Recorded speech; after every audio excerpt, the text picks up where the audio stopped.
Bab 73. Tangan Tiandi yang memegang obat bergetar karena gembira. Beberapa kali bibirnya mengucap syukur dan berterima kasih kepada Udin.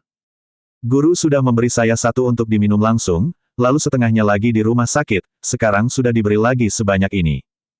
Bagaimana cara saya membalasnya? Orang yang paling tahu tentang khasiat obat dari Udin hanyalah Tiandi dan Sofia. Sofia pun ikut gembira, air mata kebahagiaan mengalir di pipi Sofia. Terima kasih guru, kata Sofia. Udin menoleh kepada Sofia. Sofia, bagusnya kamu minum yang setengahnya itu. Itu akan bisa meningkatkan kemampuan otakmu untuk mempelajari ilmu medis lebih dalam, dan meningkatkan kemampuan bela dirimu juga. Lalu jaga keselamatan kakekmu untukku. Terima kasih guru, kata Sofia mengucapkan terima kasih lagi. Saat itu, Ichi sudah sampai di gerbang bungalow milik Junaedi berdasarkan alamat yang dikirim Lastri ke ponselnya. Lalu Ichi menelepon Lastri. Bu, di mana bungalownya? Saya sudah di depan gerbang sesuai alamat dari ibu. Tapi tidak ada bangunan yang terlihat dari sini. Lastri menjawab. Bungalownya jauh ada di belakang, masukkan saja mobilmu ke dalam gerbang dan parkir di sana, mobil tidak bisa sampai ke bungalow. Ibu akan ke situ menjemputmu. Baiklah bu, aku tunggu, jawab Ichi dan menutup teleponnya. Junaedi, Jujun, dan Lastri sudah berada di bungalow. Lastri berkata kepada Junaedi. Jun, Ichi sudah di depan, tante mau menjemputnya. Iya tante, bawa langsung ke meja makan yang sudah saya siapkan, jangan bilang saya ada di sini, kata Junaedi sambil menunjuk ke meja yang sudah dihias cantik. Ada lilin dan bunga mawar merah yang sudah dirangkai membentuk daun eceng. Lastri mengacungkan jempolnya kepada Junaedi dan berlari keluar. Jujun dan Junaedi tak berkata apa-apa, namun mata mereka menatap bokong Lastri yang berlari. Meski sudah tua, bagi Jujun tubuh Lastri masih terlihat sempurna meskipun gemuk. Jujun bahkan sempat menelan ludahnya beberapa kali. Ibunya cantik sekali, bagaimana dengan anak-anaknya? Sayang, keduanya harus mati, kata Jujun yang belum pernah melihat wajah Ichi sebelumnya. Ayah, ingat janji ayah. Kedua perempuan ini harus hidup, sebelum si Udin datang, jangan ada yang dibunuh dulu, Junaedi mengingatkan Jujun. Justru mereka harus dibunuh dulu sebelum si Udin datang, jika tidak, tentu akan merepotkan, kata Jujun. Intinya jalankan sesuai rencana, ngapain membuat rencana jika pelaksanaannya berbeda, kata Junaedi tak setuju dengan pendapat ayahnya. Lastri tidak tahu bahwa ia dan anaknya sedang dijebak, jadi ia mendatangi Ichi sambil tersenyum bahagia sepanjang melangkah. Meskipun sebenarnya bencana itu sudah sangat dekat. Ayah bersabarlah, jangan gegabah, nanti mereka curiga dan akhirnya kabur. Yang penting bagaimana caranya agar si Udin datang dulu lalu membunuhnya. Tapi perempuan itu, keduanya harus menjadi mainan kita dulu, biarkan mereka hidup dan melayani kita di sini selama sebulan atau 2 bulan, setelah kita bosan, bari kita bunuh juga mereka, kata Junaedi. Jujun tertawa mendengar ide putranya. Jika perubahan begitu, aku setuju sekali, ibunya akan menjadi milikku. Kamu anaknya. Ada ruangan bawah tanah di bawah bungalow ini. Simpan saja mereka di sana, lalu gunakan sesuka hati kita. Mereka berdua akhirnya tertawa. Junaedi tertawa karena tidak menyangka ayahnya masih menginginkan perempuan lain, padahal ibunya ada di rumah. Jika keduanya bisa memuaskan kita, kenapa repot-repot harus dibunuh? Pelihara saja terus di sini hingga 1 atau 2 tahun ke depan. Jika salah satunya merepotkan, baru bunuh. Sisakan satu untuk kita pakai berdua, kata Junaedi semakin menggila. Jujun memeriksa pistol yang terselip di pinggangnya, lalu berkata. Dengan ini aku akan membunuh si Udin untuk membalaskan rasa sakitmu.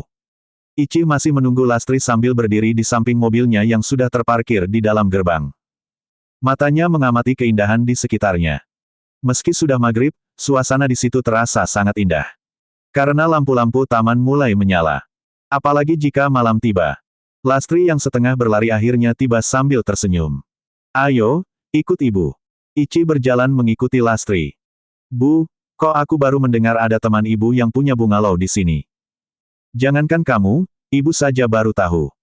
Teman ibu ini baru pulang dari luar negeri. Dia menginvestasikan uangnya untuk membeli bungalow ini karena dia akan tinggal di sini. Tapi ada sedikit bagian yang harus renovasi, dana yang telah ia siapkan 80 juta.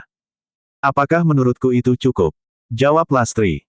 Cukup bu, jika yang harus direnovasinya tidak banyak, jawab Ichi. Setah Tina di bungalow, Ichi dan Lastri berdiri di depan pintu. Kemudian Lastri membunyikan bel. Tak lama kemudian pintu terbuka, dan Junaidi yang membukakan pintu, mengenakan setelan jas rapi dan dasi kupu-kupu.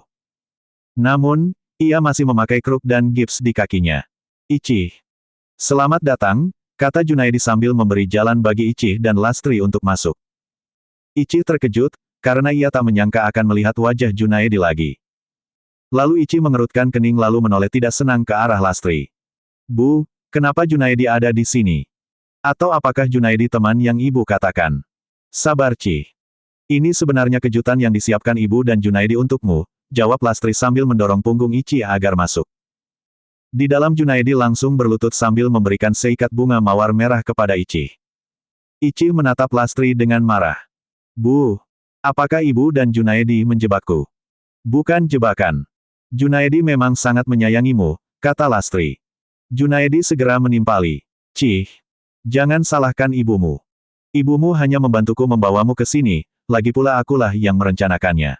Ichi memelototi Lastri.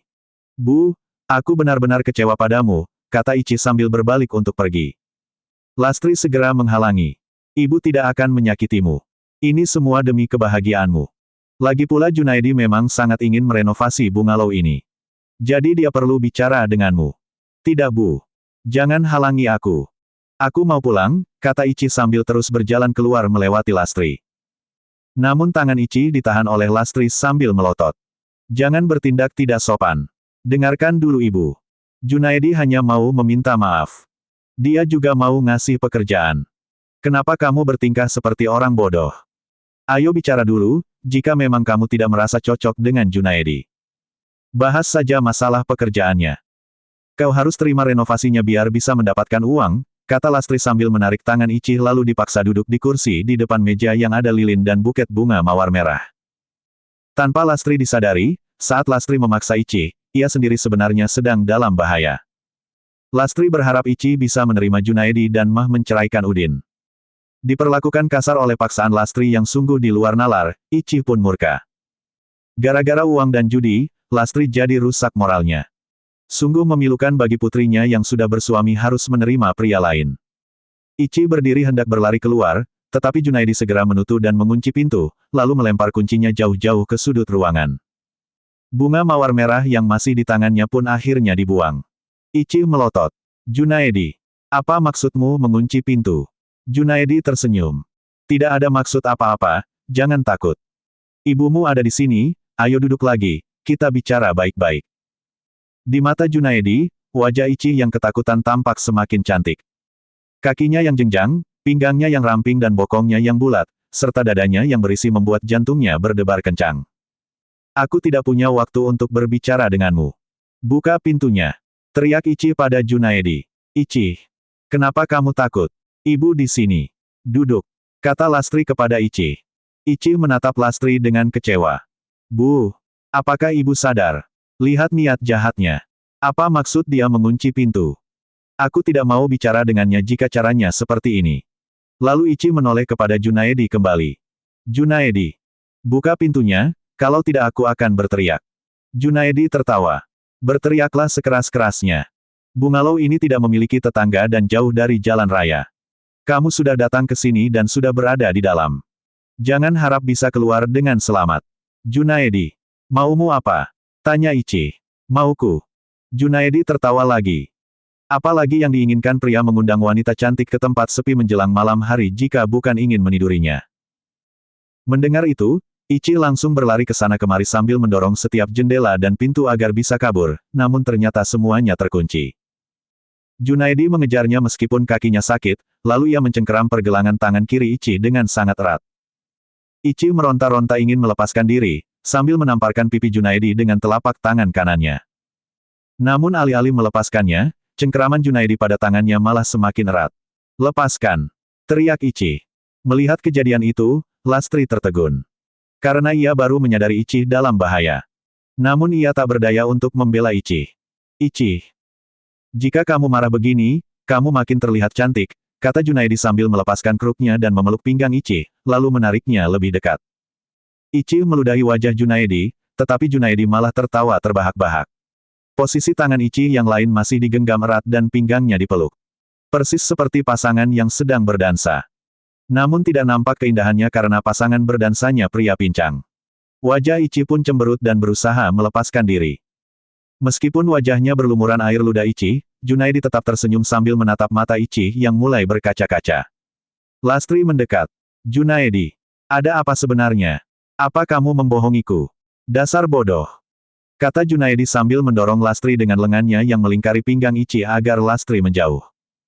Lastri mundur namun langsung terjatuh karena kakinya tersangkut kruk yang tergeletak di bawah. Lastri, kamu perempuan yang matanya telah dibutakan oleh mobil dan uang. Kamu serakah dan otakmu dangkal hingga tak bisa berpikir jernih. Apa kamu melihat aku benar-benar ingin menjadi menantumu? Kamu salah.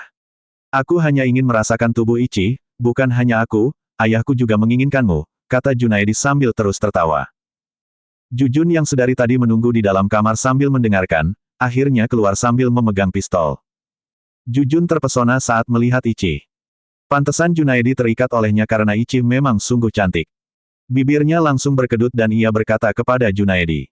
Junaedi, kamu ternyata pintar. Namun selain ibunya, ayah juga ingin merasakan tubuh putrinya. Lastri menggeram marah sambil berdiri. Bajingan, kalian anak dan ayah sama-sama iblis. Kamulah yang iblis.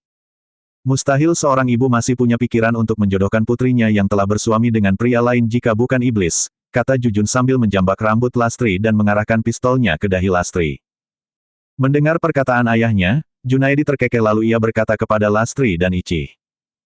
Sebelum ayahku dan aku menjamah kalian, lebih baik kalian saksikan dulu si Udin mati di sini. Lastri menjawab. Junaedi, jika kamu dendam kepada Udin, kenapa harus mengorbankan aku dan Ichi? Masalah si Udin harus mati, aku tidak peduli. Sekarang bebaskan aku dan anakku dulu. Apa kataku tadi? Begitu kalian masuk ke sini, tidak ada yang bisa keluar dengan selamat. Masih tidak mengerti.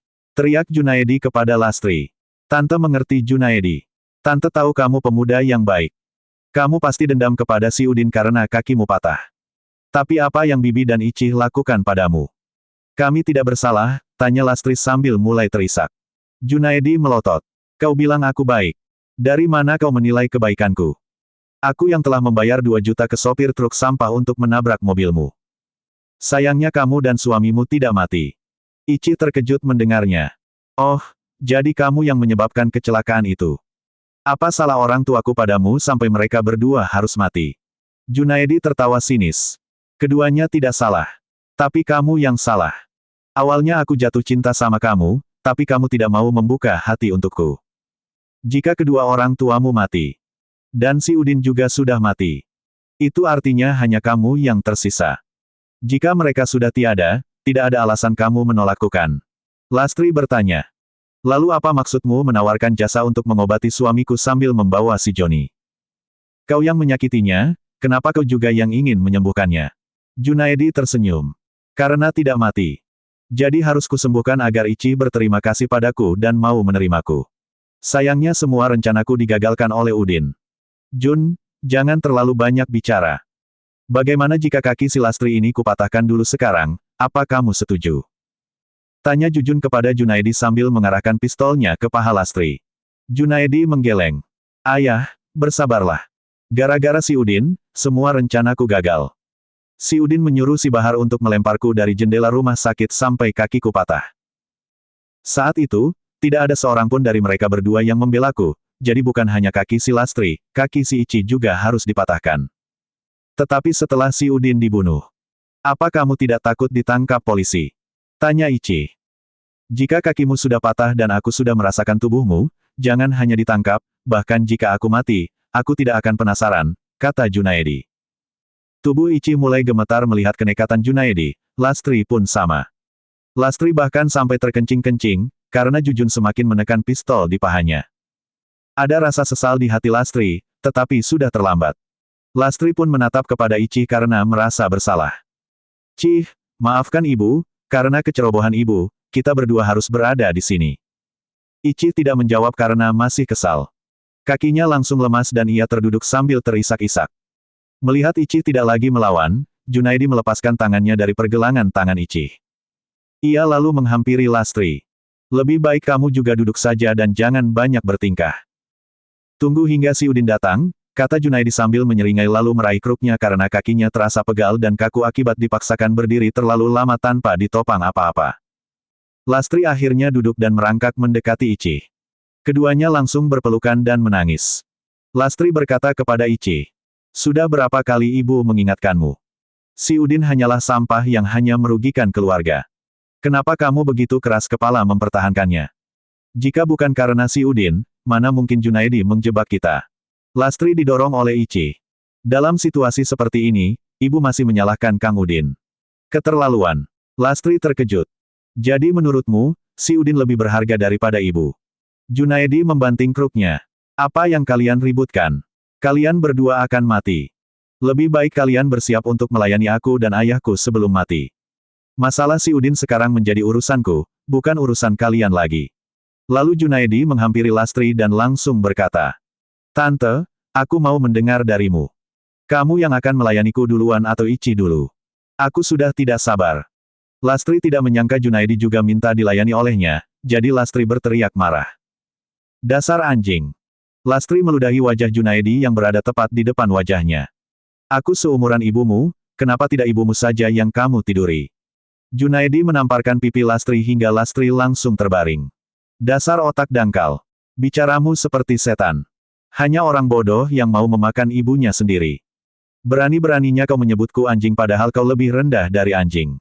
Lalu rambut Lastri ditarik agar ia kembali duduk. "Sekarang aku ingin memanggil si Udin ke sini. Aku ingin memotong kedua kakinya dan menyuruhnya menonton istrinya aku tiduri. Lalu aku akan meledakkan kepalanya dengan pistol," kata Junaidi sambil mengambil ponsel dari tas Ichi dan menggunakannya untuk menelepon Udin. Udin baru saja kembali dari klinik Tiandi. Melihat panggilan dari Ichi, ia segera menjawabnya, tetapi yang didengarnya adalah suara Junaidi. "Hei bangsat! Kamu terkejut mendengar suaraku," kata Junaidi. Udin jelas terkejut. "Junaidi, kenapa kamu menelepon memakai ponsel Ichi sambil bicara kasar padaku?" Junaidi tertawa. "Karena istrimu sedang kupeluk, aku sedang membujuknya agar mau kutiduri. Kamu sudah menikahinya selama setahun tapi belum bisa punya anak. Jadi aku ingin membantumu membuatkannya anak. Sekarang aku ingin mulai membuatkan telinganya dulu untukmu." Udin langsung berteriak, "Junaidi! Jika kamu berani menyentuh istriku, jangan harap kamu dan seluruh keluargamu masih hidup besok." Junaidi tertawa. "Kamu punya waktu 20 menit untuk datang ke sini menyelamatkan Ichi. Aku akan kirim alamatnya sekarang." Suara Ichi terdengar.